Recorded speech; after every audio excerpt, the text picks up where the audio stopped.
Wednesday, October the 26th, 2023. This is episode 232 of McRae Live.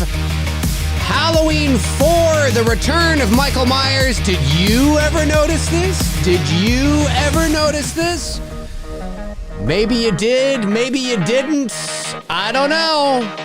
We're gonna find out today. I noticed this a long time ago and totally forgot about it until one of our great viewers, Anthony Stanfield reached out to me, I don't know, a week or so ago and said, Dave, did you ever notice this? Let's do that one more time. Have you ever noticed this? And I'm like, oh yeah, I have, and I totally forgot about it. So shout out to Anthony Stanfield. Thank you for bringing it to my attention, because it's a good topic. These are always kind of fun. I mean, what is there to talk about when it comes to Halloween that we already have, that we haven't? And it's Halloween time. We got to talk Halloween. Halloween is next Tuesday, right? Less than a week away. It's getting exciting. Episode 232 of McRae Live. We'll see who rolls on in throughout the course of the next hour or so and a bit, if anyone. You never know. Some people might, some people may not.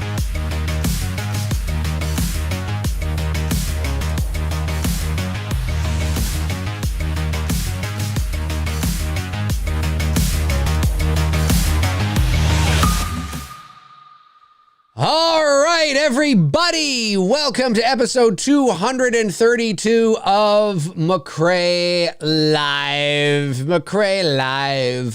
And let me just open that up and do that, get that ready.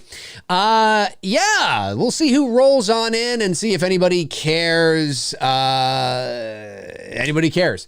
But Halloween time, of course. Halloween is next, let's say Thursday, Friday, Saturday, Sunday, Monday, next Tuesday. Next Tuesday, Halloween. It's that time of year again, our favorite time of year, Halloween. Now, fall, autumn is my favorite time of year, but not because of Halloween. Halloween could be in April or May, and fall, autumn would still be my favorite time of year. It's the leaves blowing across the street. It's the cool, crisp breeze. It's the campfire smell in the air. It's, I don't know, just going for those nice walks in the fall or whatever the case may be. And, fall tends to, sometimes fall is people's favorite time. It's always been my favorite time of year. It was my dad's favorite time of year as well. Yeah, but let's see who we got in the chat. We got That's What She Said, one of our great channel members here. Of course, Michael King, Evil Monsterism, Derailer 5000 is here. What's going on, buddy?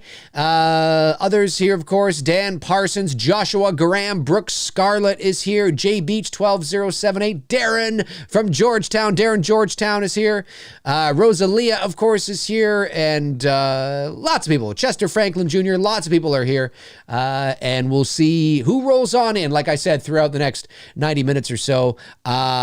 So let's jump right into it. Well, I'm kind of waiting for more people to arrive before I jump right into it. But like I said, Anthony Stanfield brought this to my attention last weekend.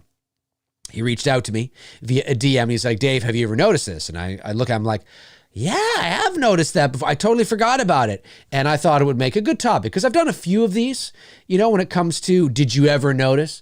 I think the last one I did was for Halloween 4 as well, which is, did you ever notice Michael Myers' shadow in the background there when Meeker was kind of lighting the candle and you got, the deputy there? You could see Michael Myers' shadow in the background. It's something I don't think I had noticed really ever. I mean, maybe I did. Like, I think I might have, maybe when I was, but I don't remember. I was like, wow, this is kind of crazy. And then, of course, there's the one from the original Halloween when Laurie and Annie are on the sidewalk and they're walking on the sidewalk, and you see the some people think it's part of the crew. It's not part of the crew. There's two individuals that peek over the hedge to look at Annie and Laurie, to look at Jamie Lee Curtis and Nancy Loomis. Nancy Keys now, of course, but Nancy Loomis. And I think she still signs her autographs to Nancy Loomis because that's what she was credited as at the time when the movie came out. So that's what she signs it as. But her name, I believe, is Nancy Keys now. But anyway, so, really fascinating yeah, and then you see these two people sort of, peek over the hedge in the background. One is definitely prominent, but there is another person beside them. And no, that's not part of the crew. That's not like a PA or a grip or nope. That's just the neighbors. That's probably the people who live at that house who are curious of what was going on.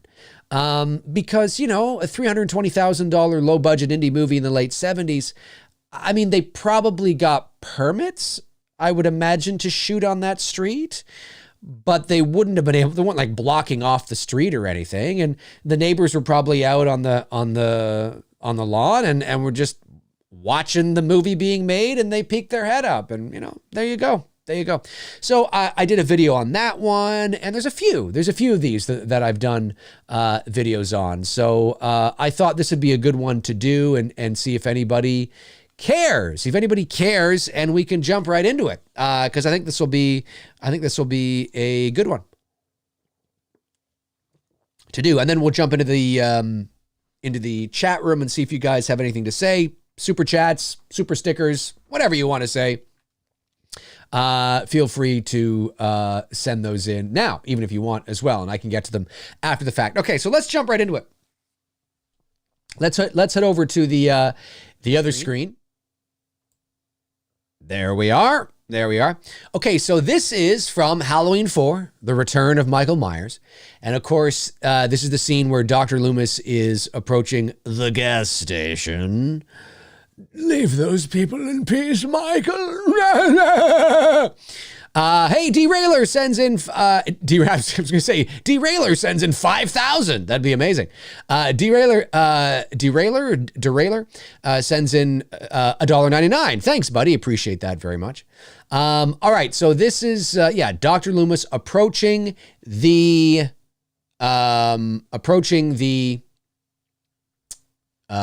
gas station. So we'll roll on here. He's approaching the gas station. I'll keep the, there we go. I'll keep it on mute for now because you don't want anything to happen. So there we are, approaching. Not a big deal, right? And then, of course, we are going to cut from this high angle shot to this shot here. And, we're moving along. There he is. He's getting out of the car. Michael.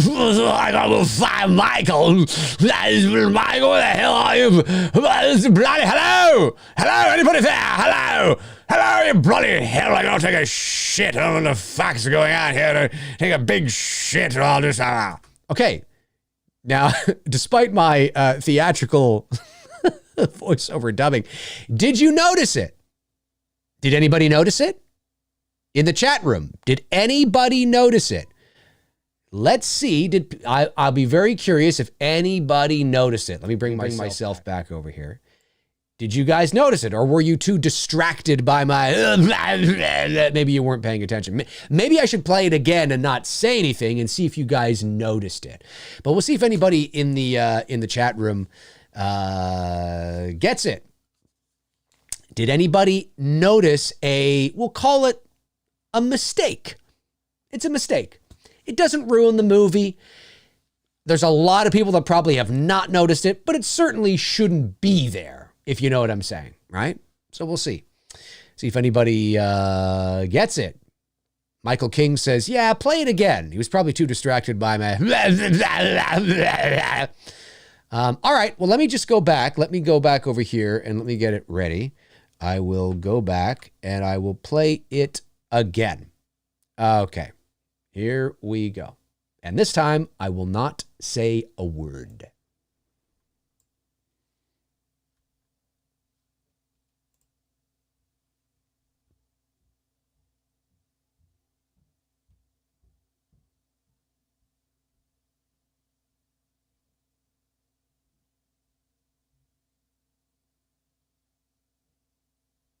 Okay. Okay, did anybody notice it? Did anybody notice it? Let's see. Let's go over the chat room. Let's see if anybody is noticing the mistake. We've got Machete Slasher says Corey Cunningham is in the background. Nope. Geeked Out Turtle Fan says gas prices were 79 cents, Dave. Nope. Anybody noticing? Anybody paying attention? Or maybe people just have me on in the background while they do the dishes or take a shit. I don't know. Chester Franklin Jr. says, I noticed it before. I noticed it before. I seen Halloween 4 a lot around Halloween time at AMC. But have you noticed anything? Troy says, I didn't see anything out of the norm.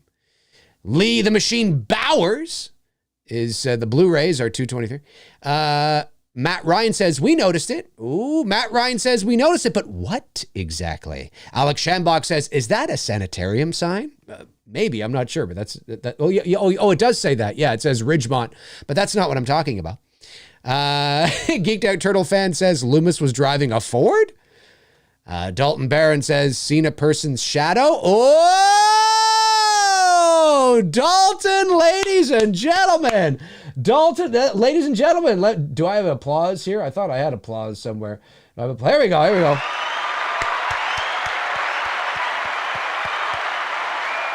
All right, Dalton. All right, good work. All right, now let me go back over to the other screen and we'll show you what's going on here. Okay, so here we go. You guys ready? Here we go. All right, so look at my cursor here on the screen. You have 3 individuals right here. Here's 1, here's 2, and here's 3. This individual, now sometimes the boom operator is also the sound recordist, okay? Usually on low budget indie shoots, although sound recordist is a fairly new term. I don't know if it was really a term back in the 80s. Maybe it was. In terms of like, you'd have your boom operator and then of course, who isn't necessarily the person who's also the sound recordist. But anyway, that's neither here nor there. I'll save that for another lesson. Nonetheless, you have the boom operator. This may be the sound recordist. Now, this isn't the cameraman, because obviously we're looking, unless there's camera B, this might be camera A. They may have a camera B set up. But this camera appears to be on a steady cam of some sort because it tends to follow. So we'll see here. I'll take you through it in stages, okay? So we will go through it here. Okay, so the camera, yeah, definitely maybe handheld on a steady cam. There you go. There you go. Right, hang on, there, right there. Now, of course, the YouTube thing is, I wish that wouldn't do that. I wonder how I can get rid of that. Anyway, you can see it right in here. So let me just go back a little bit. And we have, there you go. Hang on, let me go back. Let me take my mouse off of it. So right there in the corner, you can see the boom. Why is that taking so long? You know what? Let me go back further so we can get rid of the YouTube bar there at the bottom. Okay, so look at the bottom right. There you go. There are the hands. There are the hands. There's the boom. There's the boom. There's the boom. There's the boom. Do you catch it? Everybody catch it? Everybody catch it? There we go. There they are. Yeah, sound recordist and boom operator. Right there. Oh! See it? See it? Now, the cool thing about this, and one of the reasons why I think a lot of people didn't notice this is because, it's difficult to notice, but also because, you're at a gas station with the overhead sort of, there's a lot of, because it's a sunny day, there's a lot of sort of, he's at the gas station, he's got the lights right there, the pumps are right there, the pumps have got hoses attached to them and stuff. So it's not unprecedented to see sort of shadows of things in the sunlight on the ground, right? Because of the position of the sun and the position of the tanks, they're also drawing shadows as well. So I think, again, you're not looking for it, you're not expecting to see it, and I think it just sort of, and it's pretty quick, and I think it just kind of blends in with the other sort of weird shadows that are there. But it's really cool. It's really cool. And I did notice this a long time ago and totally forgot about it until Anthony Stanfield said, hey, Dave, did you ever notice this? And I'm like, yes, I did notice that. Let's do that again. For those of you that maybe are still having trouble seeing it, I don't know, but let's go back here. All right, so we're going to show up. See, because you have, you got the light here, you got the hoses. You see how this light here, I don't know if you guys can see that. See where my cursor is right here? This light here is casting a shadow right there. So the position of the sun, as I was just saying, the pump, there's the shadow of the pump. There's the shadow of that pump. You got the shadow of the light right here, like this. You got the shadow of the hoses here on the ground. So because of the position of, this is getting really nerdy, because of the position of the sun and the angle of the sun and how it's casting shadows onto the pavement here, when Dr. Loomis walks over here, one of the reasons why you probably didn't notice it, again, like I said, is because it sort of gets lost and blended in with all these other shadows on the ground as well. So in that respect, it works. It works. And that's probably why a lot of people haven't noticed it before. However, now we can see them here. These are not the gas pumps. This is, I don't know if this is the sound recordist and the boom. Maybe the sound recordist is the boom operator. Maybe he's got the bag around his neck here. I don't really know. I'm not 100% sure because obviously I can't tell.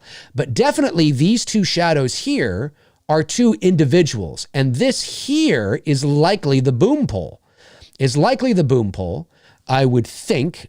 And he's got it sort of at his side and he's about to lift it up when Loomis gets out of the car. Although it probably should be over his head now. Nonetheless, let's move along here very slowly. Let's move along here and see what we can do. Okay, so I'm going to move that. Okay, so yeah. Gets out of the car. Yeah, gets out of the car. Shuts it. Yeah, okay. All right. So yeah, that's definitely this guy here. This guy here is the boom operator. He's the boom operator for sure. And then we see him back up right there. There he goes. There he goes. There he goes. And there's the boom mic right there. So there it is. So now it's possible on sort of now that I'm see that shadow right on his face or on his face. On his back there, that's the light. That's the light. So that's why it kind of blends in because there's shadows falling all over the place. So that's why you didn't really notice it. So I will say on second or on third watch here, now that I'm actually, diving into this and analyzing a bit further, I will say that I'm not convinced that there are three people there. Maybe two. I'm definitely convinced that this is now that I look at this a bit further, this actually might be the pump. This might be the pump. This is definitely the sound recordist / boom operator, 100%. And this shadow over here, maybe somebody I'm not 100% sure. But like I said, now that I'm diving into it a little more carefully, at first I thought maybe there were three people here. There might still be, but this actually might be the pump. This might be the pump, but this is definitely the sound recordist and the boom operator. As we move along. There he goes. There's his hands. There's his hands. And there's the boom mic. And there you go. And that's it. Pretty cool indeed, ladies and gentlemen. Pretty cool indeed. Nerd.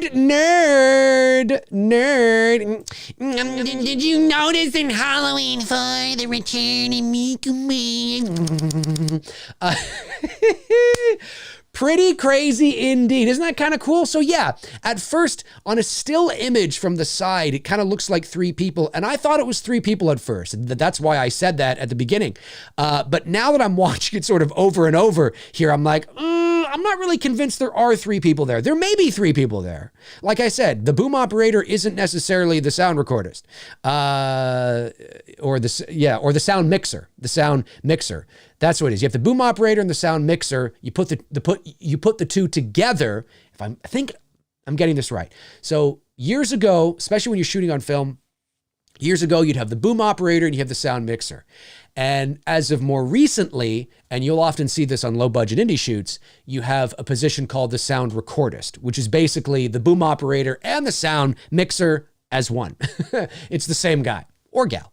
But in 1988, the boom operator was probably not the sound mixer as well. There was probably somebody else. So there could have been somebody else there with him, but definitely the boom operator is there and you can see him. He's there and he's like, so pretty cool. I like that kind of stuff. I find that, again, there's very little nowadays that we can discover that's new. or that maybe somebody hasn't noticed in regards to the Halloween franchise. And so whenever something like this pops up that I find really interesting or fascinating, I like to talk about it because I think it's cool. So anyways, hey, if you're watching after the fact, jump into the comment section below and let me know your thoughts. Have you ever noticed this? Is this something you've and be honest, no shame if if you haven't. I mean, come on. I mean, let's be honest here, right? It's kind of cool. It's kind of cool. So let me know if you've ever noticed it, or maybe there's some other mistakes that you've noticed in the Halloween franchise that maybe,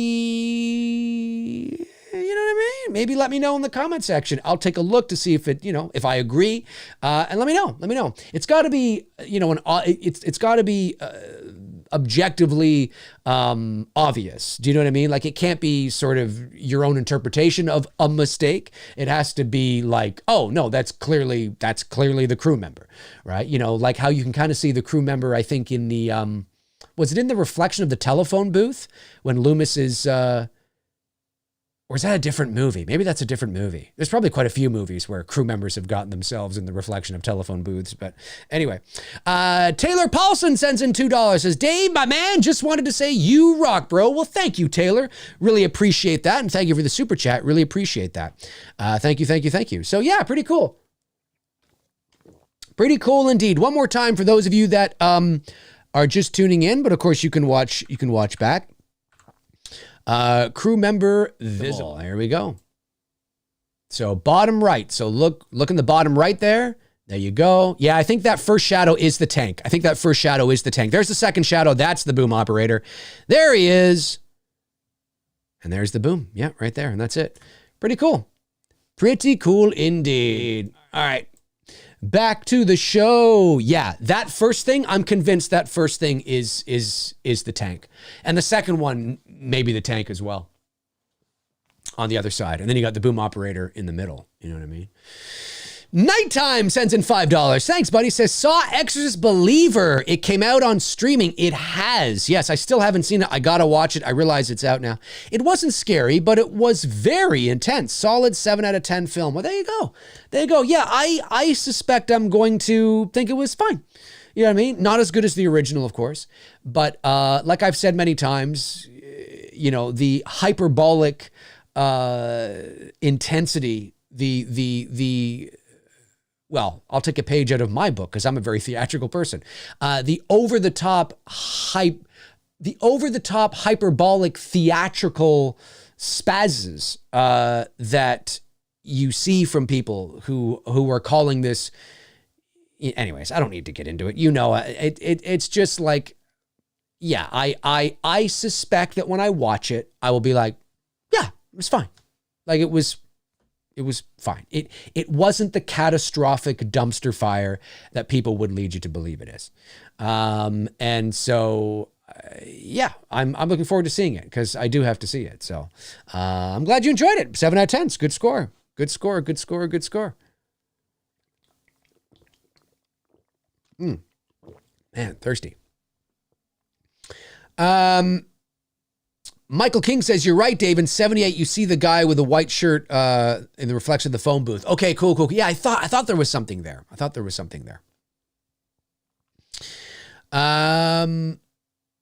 Yeah, Troy Stasha says, I think this is just another example of the lack of attention to detail in this movie. The blonde hair, pink face mask is the most flagrant. Well, I'm going to push back a little bit. I don't think this is an example of that. I think the mask debacle, at the elementary school is absolutely an epic failure. This, you'd be surprised. You would be surprised how many of these types of mistakes are in thousands of movies. Thousands. You would be surprised how many of these things are out there. And I'm not fully convinced. There's a shot in Halloween Kills, and it's a high shot. We're at the hospital, and the ambulance is outside. I believe it might have been might have been a moment when, you know, that guy that they were chasing, they thought was Michael Myers. I don't think he had fallen yet. Maybe he did fall. Anyways, there's a scene in Halloween Kills where it's kind of like a high angle shot and we're looking down at the entranceway of the hospital. There's an ambulance there and there's a bunch of people there. And I think it was the scene where all the people outside are like, you know, evil dies tonight or whatever, and they're rocking the ambulance, whatever it is. That scene. There's a shot, a high angle shot, where you see what looks like a camera operator. Well, it doesn't look like it. It is. It's a camera operator with the rig on his shoulder, holding it like this. So he's looking through and he's got the rig on his shoulder and he's doing this. Now, I made a post about it 2 years ago when the movie came out. And I had people jump in and say, no, Dave, I was there that night on set as an extra, and that was just the news team that was there. And I'm like, I didn't fight it. I didn't fight back because I wasn't there on set. But that looks like that to me, knowing what I know, and I'm not a professional DP, but I have a little bit of experience in this area. And that to me looks like a camera operator, and the rig looks like exactly what you would. It does not look like somebody pretending to be a news cameraman. Now, maybe I'm wrong, but I noticed it when I saw the movie in the theater. And I watched it again and I'm like, I think that's one of their cameramen. Now, maybe they left it in there because they thought, oh, this works. Somebody's just going to think it's part of the news team, but it's actually, you know, camera operator, you know, Bob, who we got in there.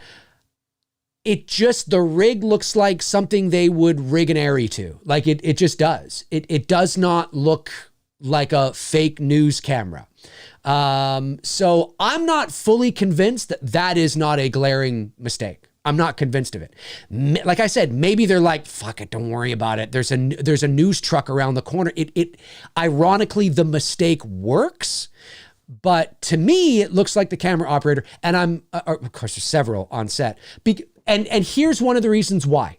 Here's one of the big reasons why I believe that there's a high probability that it's a mistake. Is because one of the very next shots is from that camera guy's point of view. One of the very next shots is from that cameraman's point of view in the crowd looking.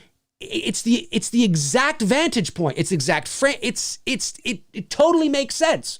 It totally makes sense. And that's why I'm like, oh yeah, they've just now cut to this cameraman, right? And it's not a news cameraman. It's supposed to be, you know, it's part of the film. It's part of the narrative piece, right? So yeah, I'm not convinced of that. I believe the people, you know, when they say there were actors there pretending to be cameramen, I believe that. But I'm not fully convinced that that guy in that shot at that moment for those 3 seconds is that. I believe he's one of the camera operators on set. And I feel comfortable enough, at least confident of saying that, to say it here. But I'm totally open to being wrong. But the rig doesn't look like it doesn't. I've seen those rigs. I've seen them put together. I've been in the space where I've seen them put together. There's BTS footage of the camera operators, because remember, on big shoots, the camera operator is different than the DP, right? You can have it like on smaller indie low budget shoots. Often you'll have the DP is the camera operator. Like for us, right? Greg, who has years of experience, is not only our DP, he's also our camera operator. But on large scale shoots, you will have a director of photography, right? But who can also get behind the camera and shoot some things if he wants. But often you'll also have camera operators as well. And so I'm convinced that this is who that is. So anyways, I digress. But yeah, no, there's lots of things that like that. In the original Vacation with Chevy Chase, I'm dating myself here for people who maybe are a bit younger, but Chevy Chase, National Lampoon's Vacation, the first one from 1983. I don't know if this was taken out in subsequent like DVD Blu-ray releases. I'm not sure. But in the VHS version, do you remember, for those of you that are familiar, when they get to, excuse me, that water's going down. Keep burping. When they get to when they get to their cousin's house, I think it is in Flagstaff, and they drop Aunt Edna off, right? Because she died, and they had her on the roof of the car. Anyways, if you've seen the movie, you know what I'm talking about. So Chevy Chase, Clark, Ellen, the kids, they're all in the backyard doing some sort of fake not ritual, but sort of blessing and saying, because they're leaving their dead aunt, on the porch of this person's house. They need to say something to God, before they leave, right? So anyways, there's a quick shot where you have Beverly D'Angelo, who plays Ellen, and the two kids on either side, Anthony Michael Hall, who plays Rusty, and I forget her name, who plays... Anyways, Dana Barrett plays Audrey. I think that's her name. Anyway, you have a quick shot of the three of them in the scene. And if you look quickly at the bottom of the frame, you can see the fluffy boom mic. You can see the boom mic with the fluffy sock on it, which of course is often used to put over microphones when it's windy outside, or, to dampen noise, or whatever the case is, right? And you can see it, and you can see at the bottom of the frame, pretend this highlighter here is the boom mic, right? So at the bottom of the frame, you see this. And then, so I'm talking, and then Anthony Michael Hall will talk, and it'll go like this. And then Audrey will talk, and it'll go over here like this. Honest to goodness. Now, when they cut away to Chevy Chase and then cut back, it's gone. But honest to goodness, it's there. I don't know if it's there or if they removed it for Blu-ray releases or something, but if you have it on VHS, definitely check it out, because it's there. 100% it's there. So there's mistakes like that, you always want to make sure that you don't have any mistakes, of course, right?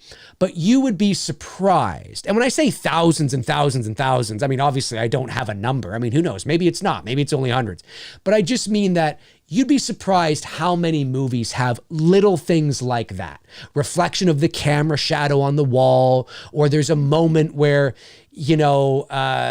somebody's driving and then they get out of the car and they get one of the lights that are reflecting in the window of the car as they close the car door. Things like that. You know what I mean? They're not big deals. I'm talking about little things like that. And this, to me, would be a little thing. This is a minor little thing. This is not a big thing at all. Now that it's there, you won't be able to not notice it. But this is not. I'd rather see that shadow at this moment because it blends in with all the other stuff there, the light posts and the pumps and the hoses and all that. It actually works. But yeah, there's a lot of stuff. There's a lot of stuff that are like that. It's pretty fun. All right, let me see. Your super chat comes in. Taylor Paulson sends in $10. Thank you, Taylor. Says, my coworker has really broken English, and I showed her when Chucky comes alive and attacks Karen, but it was in Spanish, and I've never heard her laugh so hard since I've met her 3 years ago. What did it say? What was the Spanish translation? I would like to know. Nighttime sends in $2, says, worst film I saw this year, easily The Meg 2. I have not seen either Meg because they look like exactly what you just described. Crap. So I have I don't care. I will not see the Meg movies. I don't care. It will have to be a very rainy, I will have to have the flu and feeling like absolute, and even then, I wouldn't watch the Meg. Just not my kind of movie. Maybe if I was in a real, I just need something, maybe. But, yeah. Movie Chat and More Part 2 sends in £2. Thanks, Richard. Says, hi, Dave. Just wishing you a very happy Halloween. And happy Halloween to you as well, Richard.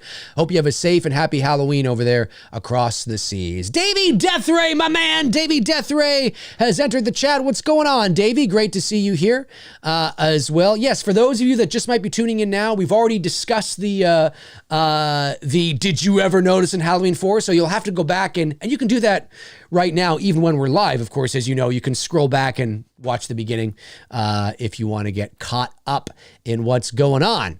Everything but interesting. Oh, I like that. I like that. Says, at the gas station, the front of Dr. Loomis's car has 4 headlights and vertical horizontal lines on the grill. When Michael blows up the gas station, though, the front of the car is different. Ooh, is it? I never noticed that. Ooh, fascinating. We'll have to check that out. Let me see here if I can, I don't want to, hang on a sec here. Let me just see, because I don't want to take up too much time having to find this here. But yeah, I don't get a good shot of the car. Yeah, I'll have to look at it on my own time, so I don't take up too much time. But thanks for the heads up. I'll have to check that out. Alex Shambach says, Dave, the Dead Meat channel will cover Dylan's New Nightmare on November the 3rd. Yes, I know. I have heard. Hopefully this can boost your portrayal of Freddy for the general public and views of It's Me, Billy. Well, I don't think it'll boost views for It's Me, Billy, but definitely it will, hopefully get the word out there more for Dylan's New Nightmare. I mean, that's really what it's all about, right? Very important, for Cecil as well. And I don't know if you guys know, but because I don't know how many of you follow Cecil, but when Dylan's New Nightmare launched on the 31st of August, a gentleman by the name of Nick Risher had commented on the movie and said, great job, guys. We loved it. My mother loved it, whatever. There's a line in Dylan's New Nightmare where Miko says, my name is Dylan Porter, and I'm repped by the Risher Agency. Well, that was a little Easter egg because there's a woman by the name of Sarah Risher who was the executive producer on all the Elm Street movies, except, I believe, for Freddy's Dead. So she was the executive producer and worked very, very closely with Wes on Elm Street 1, 2, 3, 4, and 5. Well, not with Wes on 4 and 5, obviously, but I mean with Wes on the ones that he did. But she was the executive producer on 1, 2, 3, 4, 5. I believe she skipped 6, did New Nightmare, and that was her last one. And she's in New Nightmare as well, playing a fictionalized version of herself. And anyways, we did a bit of digging and we found out, no, this really is Nick Risher. Holy shit, like he reached out, he said he loved it, blah, blah. So anyways, Cecil got in touch with him and they exchanged, contact and all that kind of stuff. Well, just last week? I believe it was last week. There was a intimate private screening that was held in Los Angeles for Dylan's New Nightmare. And Nick Risher, I don't know if he owns his own media company, I believe, and they run a streaming service called Dark Matter. It's like Shudder. I don't think it's nearly as popular as Shudder yet, but certainly it's out there, and I think it gets quite a few million hits a month. And anyways, he's one of the CEOs or COOs or something like that. And so they put on the event. And Sarah was there. And there's a great photo of Cecil and Nick, Sarah's son, and Sarah on stage doing a little bit of a Q&A after the screening of Dylan's New Nightmare. And Sarah said she absolutely loved it. And what an awesome thing. I'm so proud of Cecil. I'm proud of everybody that was a part of the project, but I know how much this meant to Cecil. And I know how much it meant the world. I mean, listen, if nothing, obviously, we want this to turn into something, of course, but if nothing does come from it for whatever reason, right? You know what I mean? Because you never know what the future holds, right? It's out of our hands, right? The interest has to be there. We have to raise the money, all that kind of stuff. What a wonderful thing to happen. What a great vote of confidence and acknowledgement for Cecil and everybody, that worked on it. So I'm so proud of him. So, and Dead Meat, yeah, I heard Cecil said to me that Dead Meat is doing a kill count.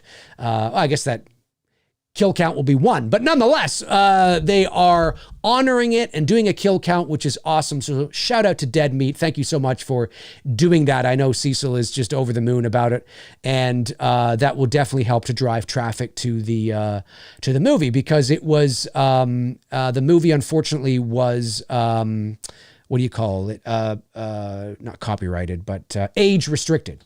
And I think it's because of there's a couple of moments in there that YouTube deemed, that kind of thing. So I think that's what did it, unfortunately. So the views have slowed considerably. It's still at over like 140,000 views, which is fantastic. But the momentum slowed because of the age restriction, because YouTube doesn't automatically push age-restricted videos, and you have to be, 18 to be able to, all this kind of stuff, right? So it's unfortunate, but it is what it is. And but what an amazing thing, So yeah, very, very, very proud of him and all that kind of stuff. And yeah, for sure. All right, let me just scroll back here. Let me see. I just want to make sure I'm not missing anything. We got member chat. Evil Monsterism said, oh no, Evil Monsterism became a member. Sorry, I thought it was a member chat. Evil Monsterism became a member of level number 2. Welcome to the McRae's, buddy. Welcome to the McRae's. Appreciate you being here. Thank you, thank you, thank you. Amazing. New member, Evil Monsterism. Awesome. Josh McKenna sends in $9.99. Thank you, Josh, and says, I watched Halloween 18 with one friend this week, and she mentioned that a dog at the animal shelter she works at is named Laurie Strode. Also, have you seen a movie called Fall? Vicky from H18 is in it. Okay, well, first of all, naming your dog Laurie Strode, amazing. Amazing. Because what's so funny about that is that it's so cute that you feel that, at least I would feel that I have to call her by the full name. Like, I can't just call her Laurie. I can't just call her Strode. I got to be like, Laurie Strode! Laurie Strode! Come here, girl! Laurie Strode! My God. And then, yes, I have seen Fall. I thought Fall was great. If you guys haven't seen the movie Fall, watch it. I thought it was really, really good. And there was a twist in there. I was like, that's really good. Really, really good movie. Yep, I really enjoyed it. I think they're thinking about doing like a sequel, if I'm not mistaken, or something like that. But yeah, check out Fall. Fall is good. Fall is good. Robert Ford says, Happy Halloween Day from London, UK. Happy Halloween to you, Robert Ford. I will be celebrating Halloween working a night shift, but will be watching 3 Halloween films on my shift and will be wearing my Halloween Kills mask to scare people. Awesome. Love it. Love it. Keeping the vibe alive in the UK. That's what it's all about. That's what it's all about. Love it. Taylor Paulson sends in $2. Thanks, Taylor. Says, Chucky said the same lines, but it was in Spanish. Oh, okay. Fair enough. Fair enough. I thought just maybe the translation was a bit different, because sometimes from, English to Spanish or to French, I know sometimes the interpretation and the language changes a bit. But yeah, that's funny. Cool. Let me see here.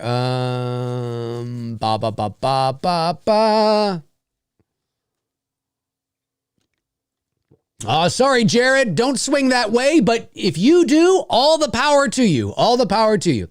Rob Lucas says, anyone pumped to see this new Godzilla -1? I know I am. I am, yes. I'm curious. I definitely want to see it for sure.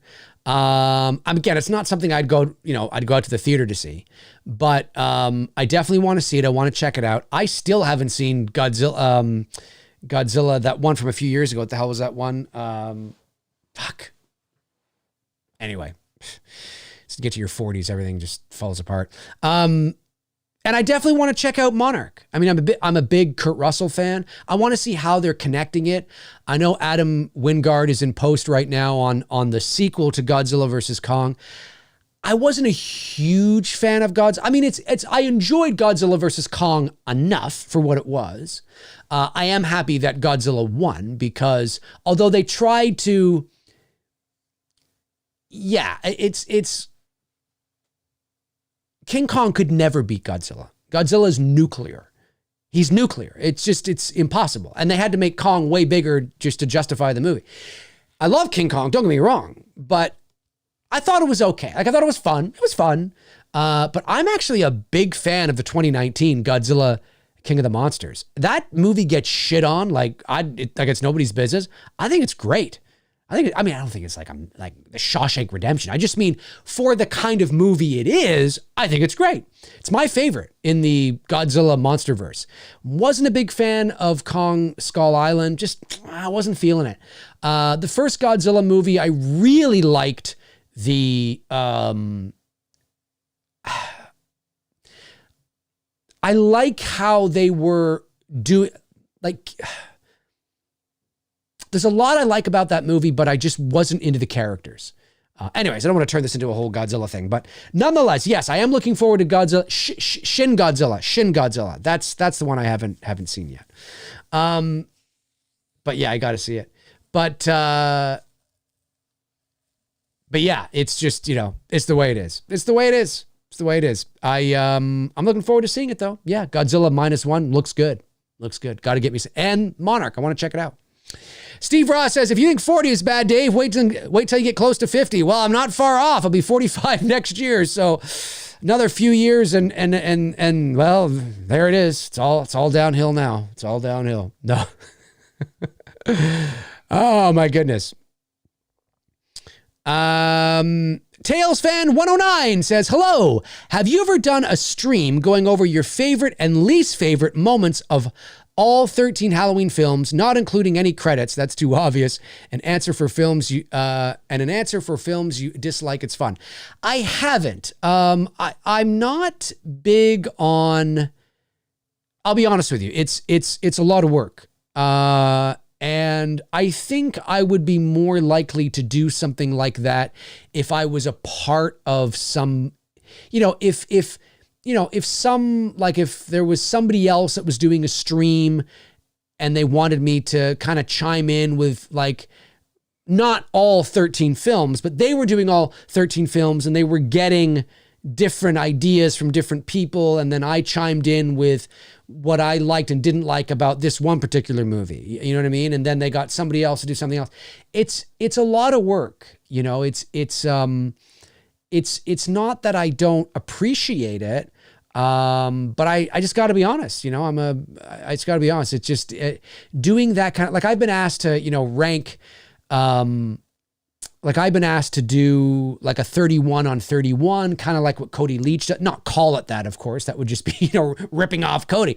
But I mean, what they do, right? Cody and CP and all those guys, which is really, really cool. But something like that, you know what I mean? Like in the same spirit as that, right? And I'm just like, I have no interest in doing. Like if somebody wants me to be number 28, I could do that, sure.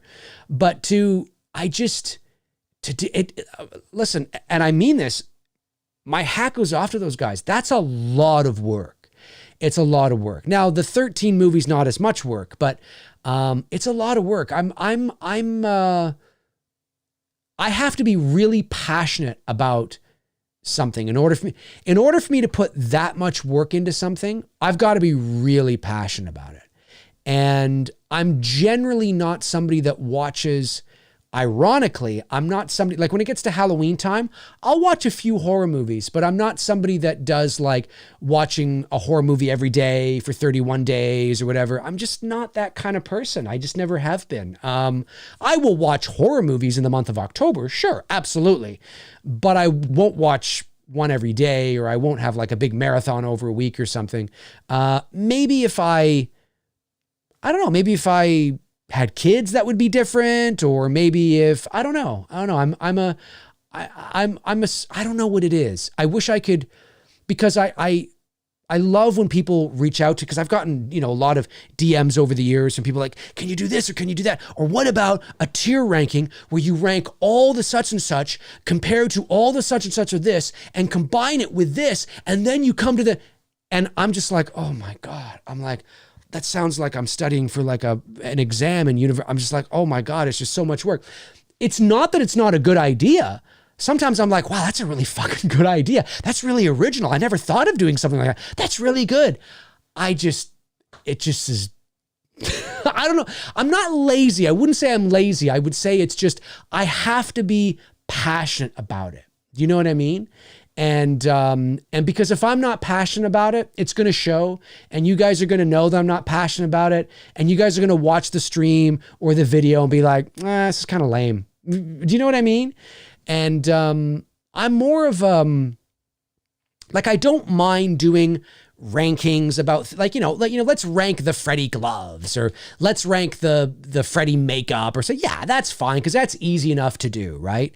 But like tier rankings and like top 20 lists of this and top 31 best horror movies out of 1975. Oh God, it's too much. It's too much. I don't have the interest.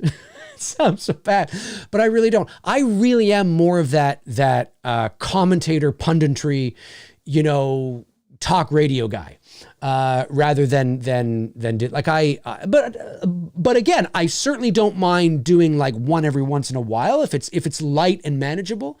But yeah, the 31 on 31, man, it's pretty cool. Like and Cody will tell you, like he says, it's a lot of work. Now, I know that's what you weren't asking for. I'm just saying, like, that kind of stuff, right? Like ranking all 13 movies and, the best scenes and worst scenes from each 13 movie. And then that means I have to, I don't watch these movies on the regular, right? So that means I have to watch these. I have to sit down. I have to watch all 13 Halloween movies. While I'm watching the 13, every movie I have to take notes. So I'm stopping and starting, taking notes. It's a lot of work. I'm not getting paid to do it. It's a lot of work, right? So I'm just like, yeah, no. But I appreciate it. I appreciate it very much. I really do. Let me see here. Where Nomad has gone before sends in $2. Says, did we reach the goal for the epic Halloween stream? No, we unfortunately did not reach the goal. So there will not be a Halloween epic stream this Saturday, unfortunately. But that's okay. That's all right. Maybe next year, right? Maybe next year we can figure out a different way. I mean, obviously I was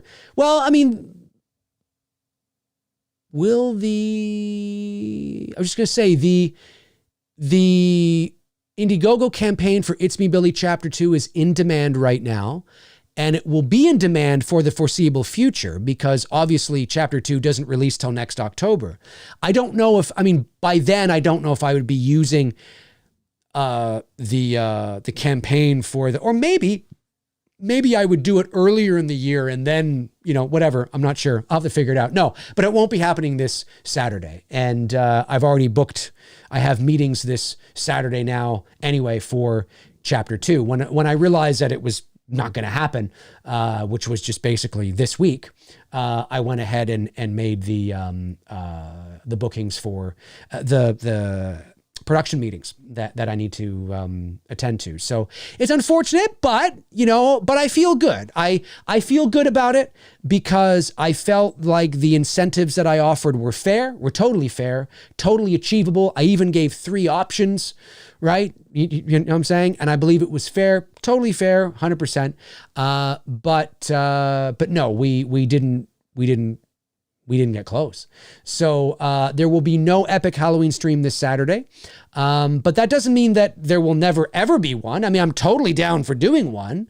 There just has to be, if I'm going to sit down for, 9 hours and do that, I was hoping to, raise a little bit of money, put it towards the campaign for our contingency, because it's expensive making this movie. This is a very expensive film. In the world of short films, it's a very expensive film, and there's reasons for that. And I thought, hey, that'd be perfect. You know what I mean? But it didn't happen. That's okay. No harm, no foul. I'm not mad at anybody, right? It's just the reality. Not mad at anybody. You shouldn't be mad either. It's just the way it is, right? But next Tuesday on Halloween night, Tony and I might be back for an episode of Two Dudes. I say might because obviously anything can change between now and next Tuesday. But we're gonna do. I think we're planning on watching all the Halloween trailers or something like that, which is a bit different. So it's kind of like a watch along, but we're not watching any of the movies. We're watching each one of the trailers and talking about the trailers and seeing how they've progressed over the years and all that kind of stuff. And does this make you want to watch the movie, or does it? You know what I mean? Just kind of like a revisit to the Halloween trailers or something like that. And then we jump into the Q&A and just talk Halloween and answer your questions. And that will probably be Halloween night. And that's fun. I think that'll be fun. But the epic stream, no, the epic stream is not happening. Ba ba ba. Alex Shambach says, Dave, are you still affected by the strikes at all, or do you look to go to camera in about a month? I don't want to say anything at the moment. We are affected, obviously, by the strike because we are a union shoot and using a SAG actor. So, but I know what you're saying. You're saying, did you get the interim agreement? Let me just, I don't want to say anything to that yet because there's a lot going on right now behind the scenes, and we're in crunch mode. For those of you that follow me, you may have noticed that I had planned to do this episode a couple of days ago and I had to cancel last minute.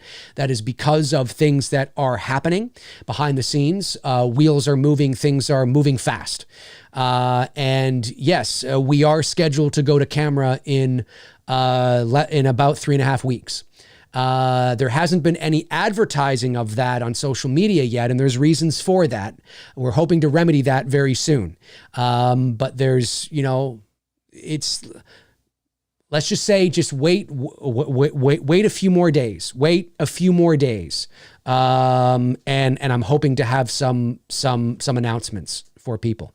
But we are, yes, that is at the moment still the plan. There's last minute things that are happening and wheels that are moving that I just don't want to put the cart before the horse.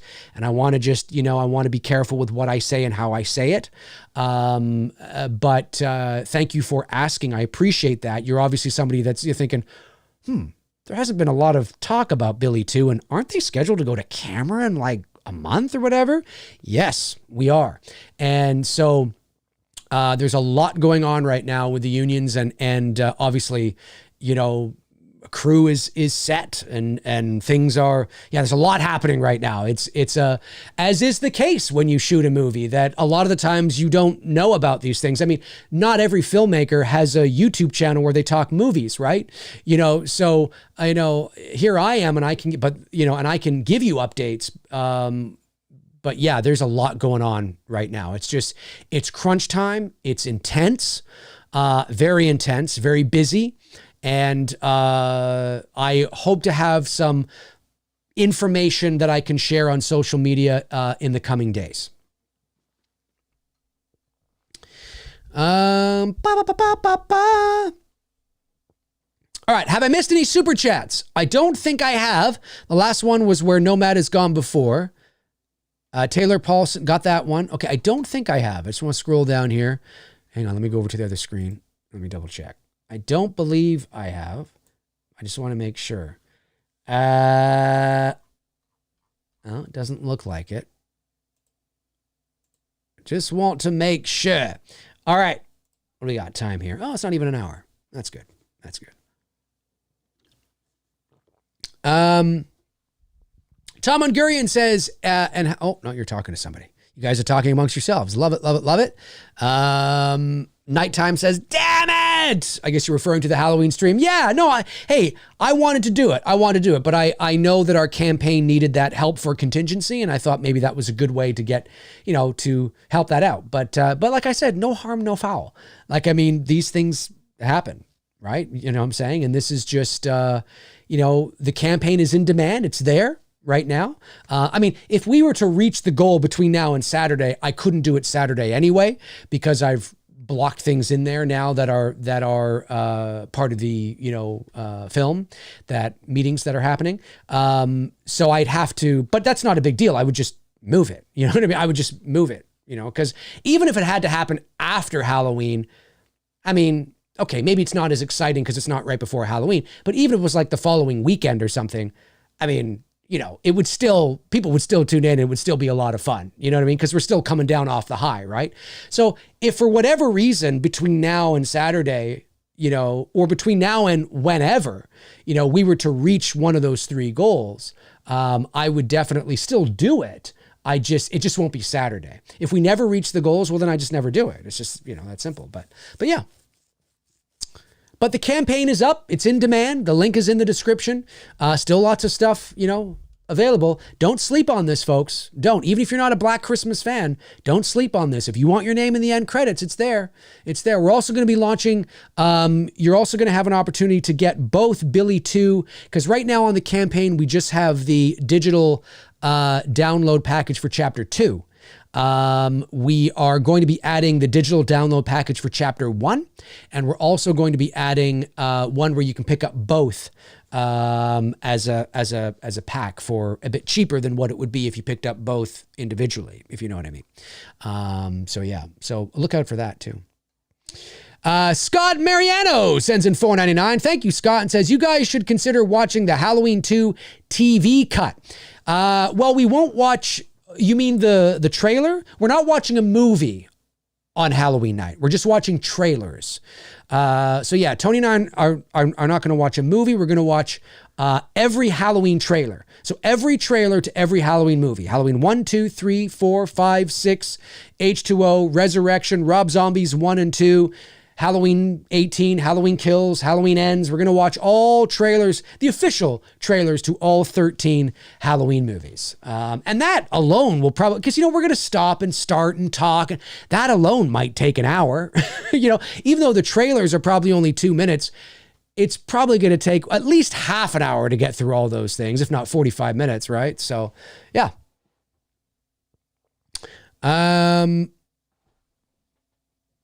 Ba ba ba ba. Oh yeah, I love that. Yeah, you guys are using the Halloween 2 emoji. See, that's part of the cool shit you get when you become a channel member here on the channel. You get a Halloween 2 pumpkin emoji, Halloween 1 pumpkin emoji. Get some fun stuff. Get your name highlighted. Member only polls, member only shows. It's fun. Yeah, that's what she said. But Dave. Bobby Hall says, Dave, do you ever wish there was more close-up shots of the mask in the OG Halloween? It looks so good, but you rarely see it up close for a significant amount of time. No, I don't, actually. That's a good question. Nope. I think we see it close up the right amount of time. I think this is a situation where it works perfectly. It's you see enough. You see enough. And there's that great moment where after he's finished killing Linda and he lifts his head up into frame and he's got that's the closest really not at all. No, I don't. Not at all. I mean, there's wonderful shots of that mask. That's one. You can't kill the boogeyman. The camera rack focuses to the shape at the back of the stairs and there he is standing there. That's a great shot of the mask. I know what you mean, like close up. No, not at all. Not at all. I think the close-up shot that we got when he lifts his head up into frame after he kills Linda, I think is all you need. It's all you need. That's all you need. You get a good look at it for, what? At least 5 seconds. It's I would say it's at least a full 5 seconds. You get a really nice, good look at it. And you get a pretty good, I mean, even though it's more in shadow during the you can't kill the boogeyman at, the top of the, you still got a really good shot of it. There's the shot when he's breaking into the closet, you get a good look at it there. Yeah, no, I think it's fine. I think it's fine.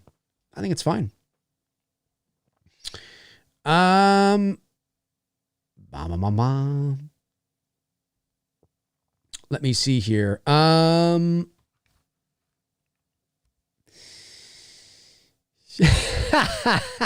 Evil Monsterism, one of our new channel members, says, so Dave, when will you be ranking the 6 Sharknado films?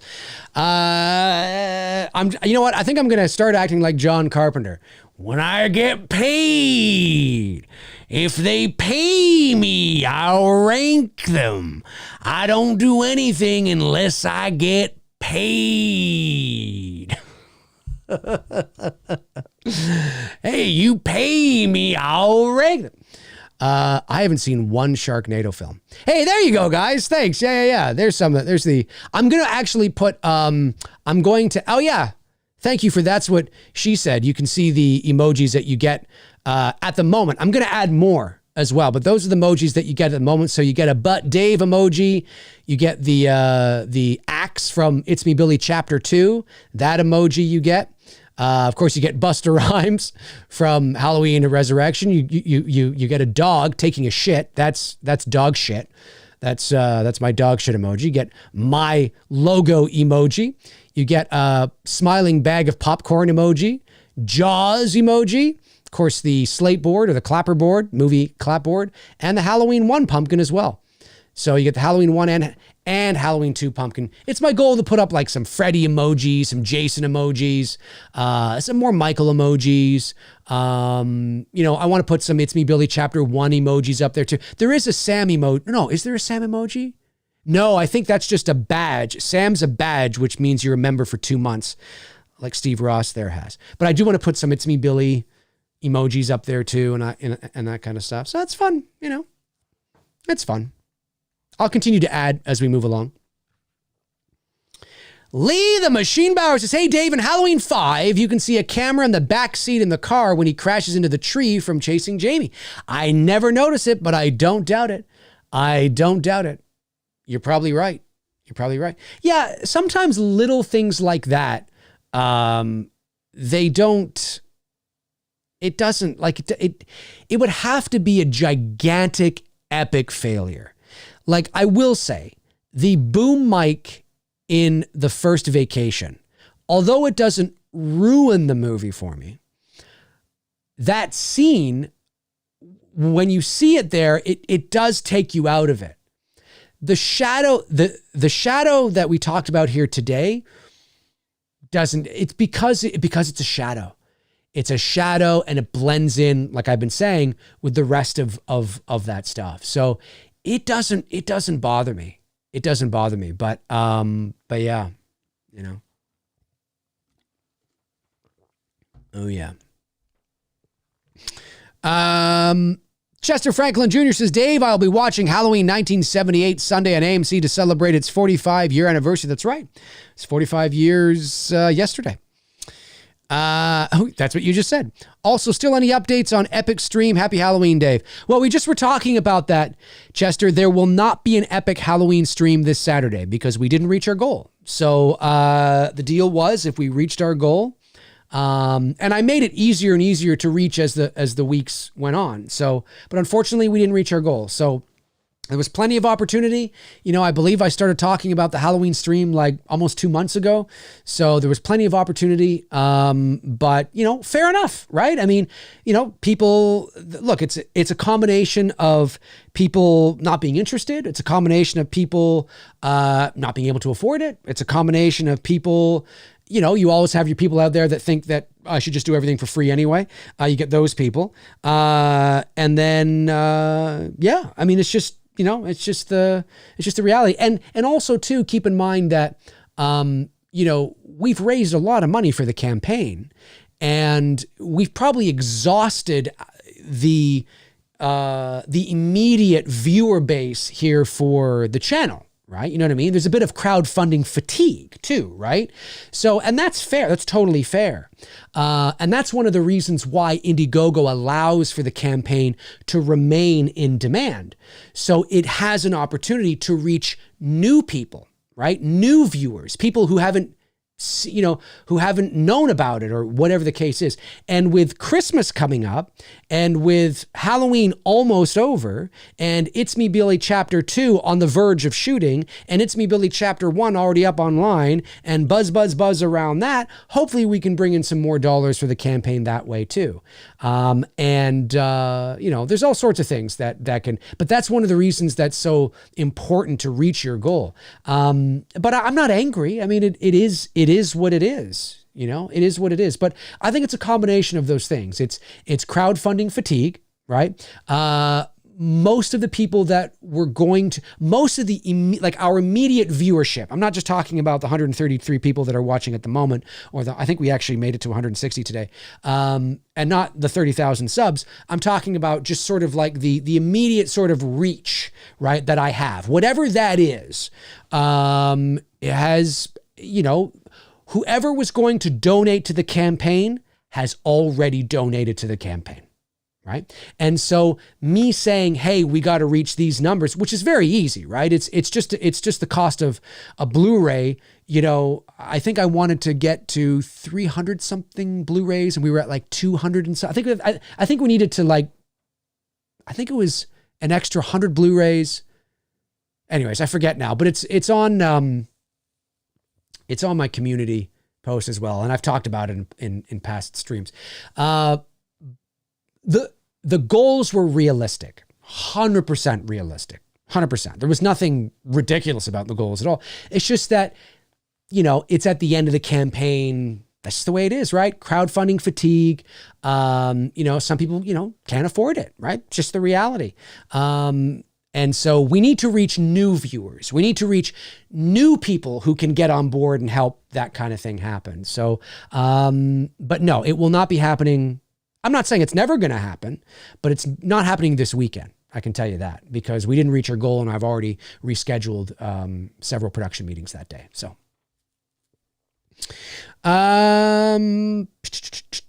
Robert Kitzmiller sends in $5. Thank you, Robert, and says, Dave, what do you think is the one thing that we learn when we get older that we wish we could have known when we were younger? Well, I can't speak for everybody, but I know that as I get older, and I'm not saying I'm old, I'm only 44, but I'm approaching middle age and I'm old enough to know that I think we all have regrets in a variety of different ways. And I think I think for me, again, I can't speak for everybody, but for me is just appreciating the time you have with people, the people you love the most. That might sound like a very cliched thing to say, but it's true. Spending time with the people you love the most, because it's inevitable that, we're all heading to where. So I think that's again, maybe if I sat on it for a bit, I could think about something else. But I would say that, but you just said, wish you could have known when you were younger. It's not that you don't know that when you're younger. I think you do know that when you're younger because it's sort of just a standard moral not moral, but it's a standard sort of thing, right? Appreciate the people you love and friends. But when you're younger, you're so caught up in other things. School and, your identity and trying to make something of yourself and, show that you're a certain type of person or, ego and you're young, you're carefree, you're appreciate.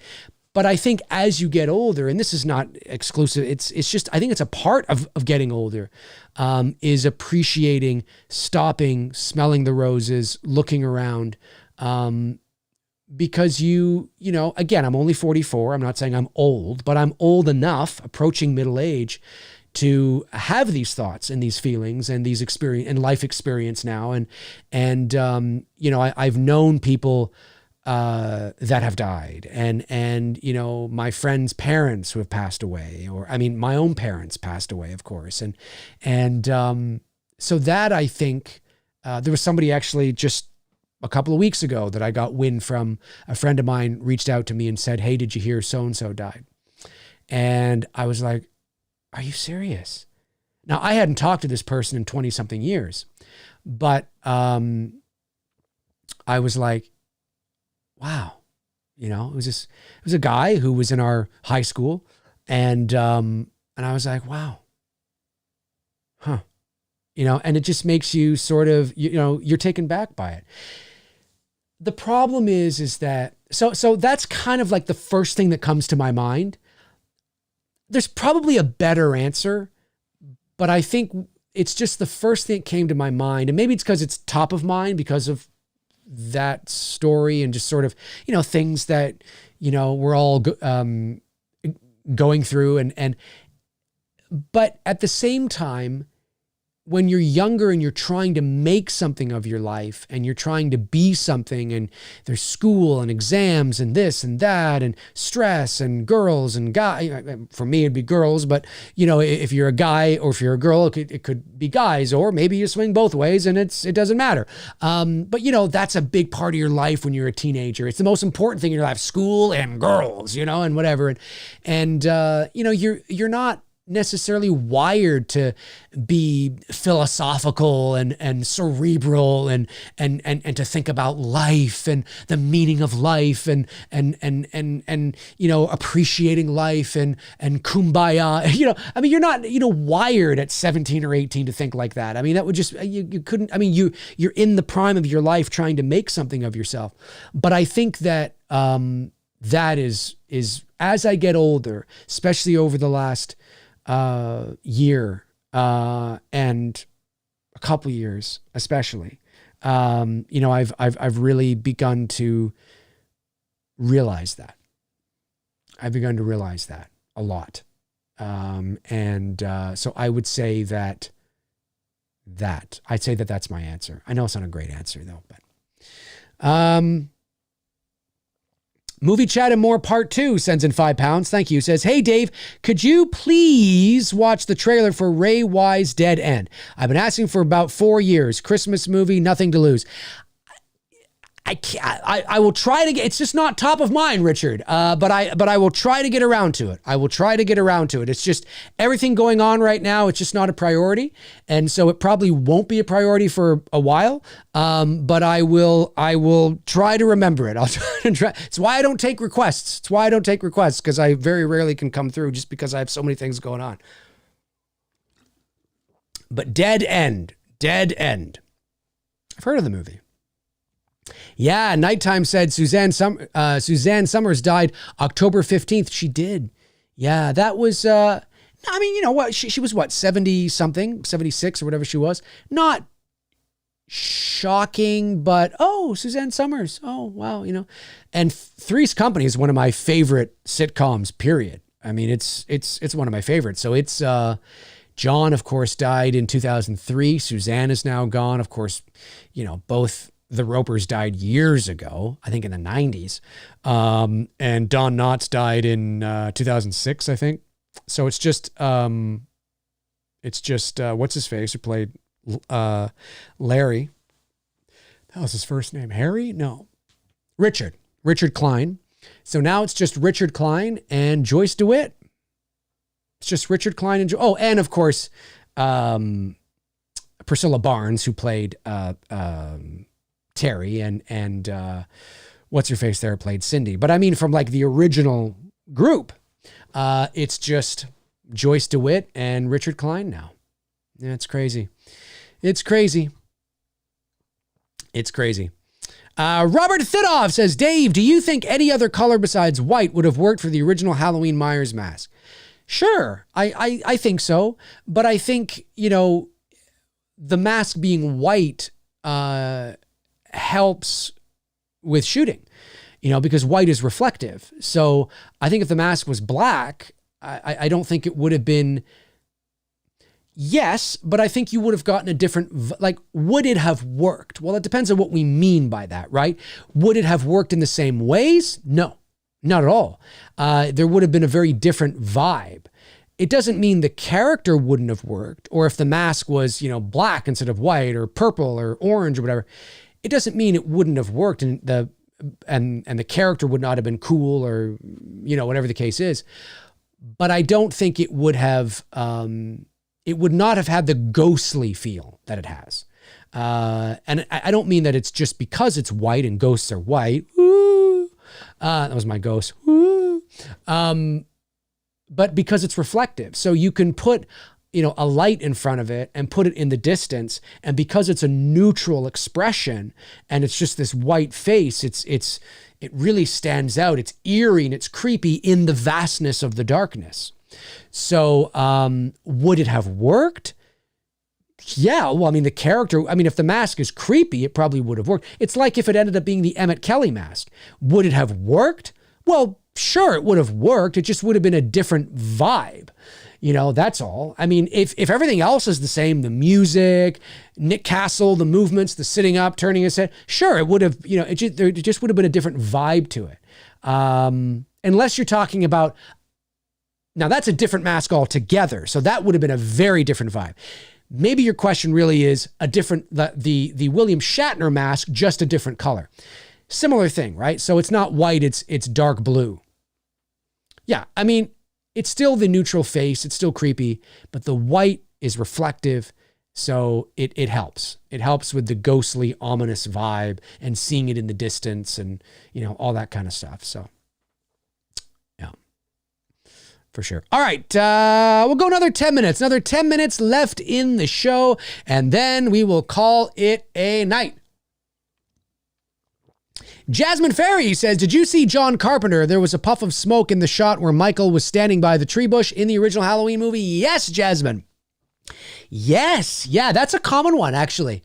Believe it or not, Jasmine, that's been out there for years. Yeah, there's a lot of little things like that in the original Halloween because, again, 1978, low budget indie shoot, $320,000. There's that scene, too, when Linda and Bob get up from the couch and they're going to go upstairs, right? And as they're walking, you see Linda sort of trip. And that's because she tripped over the dolly track. So dolly track is just a set of, it kind of looks like, it's track, right? Think of train tracks. It doesn't quite look like that, but that kind of vibe, right? It's track to set something on and push, right? And so they had a dolly on that. And it could have been just even a doorway dolly. And they had the camera on it and they were, it's for smooth motion, right? And they're moving it back and she got up and she obviously forgot to step over I think she was in heels anyway. I don't think she necessarily tripped over the track. What probably happened is that she stepped over the track and her heel buckled because she stepped over the track. I don't think she stepped on the track or hit the track. I don't think that's what happened. I think because the track was there, she stepped over the first sort of, rail of the track. And then when she came down, her heel sort of, buckled. I think that's what ended up happening. But yeah, there's that, of course. There's the reflection in the phone booth with Loomis. There's the smoke, the cigarette smoke. What else? There's a few others. You see a bit of the camera shadow on the wall during the POV shot at the beginning of the movie, when Michael is going up to kill Judith. But that's not a big deal. You barely see it. What else? There's more. There's those two guys that stand up behind the hedge to take a look at Annie and Laurie, which I have a whole McRae live on. So yeah, there's a lot of them. A lot of them for sure. All right. Alex Shambach says, Dave, is it still just a week-long shoot for It's Me, Billy? Also, do you have a backup plans for Snow? Sorry for all the production questions. No worries at all, man. I'm happy to answer what I can answer, or what I feel I can answer at this moment. So, It's Me, Billy's shoot will be, yes. So the main shooting block up at the house will be about another week. And then there's about a day shoot in Toronto that we have. And so that'll be on a separate day. Hopefully, again, if nothing changes, in December. So yeah, it's about a 7-day shoot. Let's just say, if all goes according to plan, it's about a 7-day shoot. And what was the thing else you asked? You asked, Snow. So I don't want to give any spoilers, but I'll just say that unlike the first movie, again, if there was no snow in the first movie, we would have rolled with it. Because if you live in the Northeast of the U.S. or the Midwest in the U.S. or anywhere in Canada, this time in November, which is when we shot the first one, which, November in Eastern Ontario, which is where the house is, all the leaves are off the trees. Like by November, there's no more leaves on the trees, right? October is your really colorful fall month. November, there's no more leaves on the trees. And so it's got that cold, sort of grayish, bleak look to it. And it's not unprecedented for there to be no snow this time of year, or no snow in this area of the world at Christmas time. I've had many green Christmases. I mean, it's not green like in July, but snowless Christmases. And then snow comes in like January or something, right? So we were going to roll with it. If snow didn't happen, we were going to roll with it. But it was serendipitous. The movie gods were with us on chapter 1. It did snow. It snowed the day we got there. It's true. And so the snow you see in It's Me, Billy Chapter 1 was not there when we drove up to the house. Think about that. The very next day, which was the car scenes, look how that snowed overnight. A miracle. With Chapter 2, again, without getting into spoilers, with Chapter 2, and this isn't a spoiler because I've talked about this, Chapter 2 picks up immediately where Chapter 1 left off. So it's like a Halloween 1, Halloween 2 thing, right? So we go back to that basement. Grandma, we want to go back to that moment. Holy shit, we got to go right back there, right? And so, again, without giving spoilers away, I'll just say that we don't visit outside too often at this point, because basically, although we're calling it It's Me, Billy Chapter 2, which it is 2 separate parts, it basically is the last half of the movie. Do you know what I mean? So you've seen the first half of the movie. Now you're going to see the last half of the movie, right? I mean, that's kind of basically what it is. And because they're 2 short films, eventually the goal is to put them together and release that online as like the Billy cut or something, right? Now, Chapter 2 will be released online on its own, but maybe next year or something, or not next year, but maybe in 2025 or something, we do like a Billy cut or something. But I'll just say that snow is not as important to this chapter as it was to the first chapter. We'll just say that. Evil Monsterism says, some couples met on an app and barely speak to each other. Yeah, that's true too. That's true too. Yep, that's very true. That's very true. All right, what do we got? One more minute left to go in the show, ladies and gentlemen. Christopher Gomez says, Dave, in Halloween 5, when Mikey is waxing his Camaro, you can clearly see the reflection of the movie crew spotlight in the hood. Yes, you can. Yes, you can. That's another one I've noticed that I forgot about. Yes, you can, Christopher. Good catch. Yeah, there's lots of things that are like that. Listen, speaking of Three's Company, honest to goodness, about every episode of Three's Company, I don't know if it is every episode, but about every episode of Three's Company, there's a boom mic. It's either the shadow of the boom mic or the boom mic dips into frame. It's all over the place in Three's Company. You'd be surprised if you really wanted to look for it, you can find that stuff. And like I said, some stuff is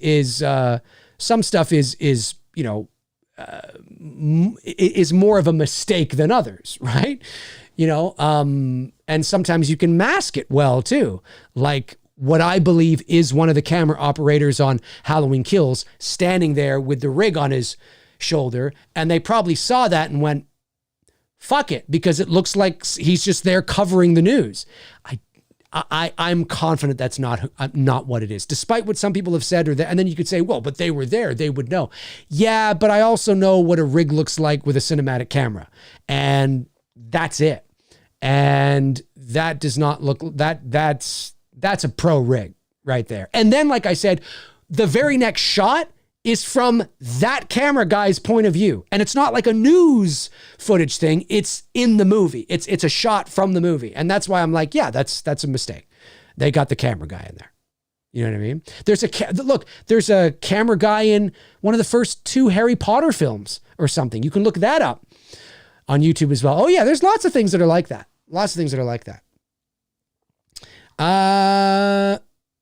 Sebastian sends in a member chat. He's been a member for 1 month. Thank you, Sebastian. And says, I just figured out I can do this. Yeah, you can. Yeah. Members can send in chats that are not super chats because you're a member, but your chat gets highlighted because you're a member. So thank you. Yeah. I just figured out I can do this. Dave, I found a new channel recently that went into the Conjuring house, and it seems legit. Maybe you can cover it. Well, I know, listen, Tony knows a lot about that. He's seen the original Conjuring house. Yeah. The sort of the farmhouse up in, Connecticut or Massachusetts or wherever it is. I don't know if I would cover that, but I'm not against it. I would just have to have an angle to it, a hook to it. Maybe it's something that Tony and I do. I don't think I do it on my own, but maybe it's something that Tony and I might do. Frank Riker sends in $2. Thank you, Frank. Says, for the sexy MFers in the chat. Thank you very much, Frank. Appreciate that. And says, and Sweet Tea sends in $5. The tea is sweet tonight. Thank you, Sweet Tea. Says, for the channel, my friend, be safe too. Thank you very much, Sweet Tea. Really, really, really appreciate that. And yeah, okay. So listen, that's going to do it for this episode of McRae Live. Thank you, of course, to my great moderators, Frank Riker, Tabitha Short, Darren Sands, Chris Baber, Cody Snyder, and Andrew Stevens. Thank you for doing what you guys do. I really appreciate it. Thank you, of course, to my to the super chats that came in today, my channel members. Again, if you want to become a member here on the channel and get your name added to the member card at the beginning of every video and live stream, get access to exclusive live shows, get emojis and badges and all that kind of fun stuff, check it out. The link is in the description as well. And if you want to help out the It's Me Billy Chapter 2 campaign and get your name in the end credits, that link is in the description as well. Thanks, everybody. Really, really appreciate all of you.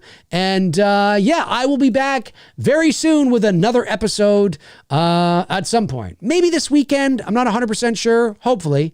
It won't be Saturday. Maybe Sunday. And then Tony and I might do something on Tuesday for Halloween. Have a great rest of your night, folks. Stay safe out there. And we will, or I will, talk to you all soon. Cheers.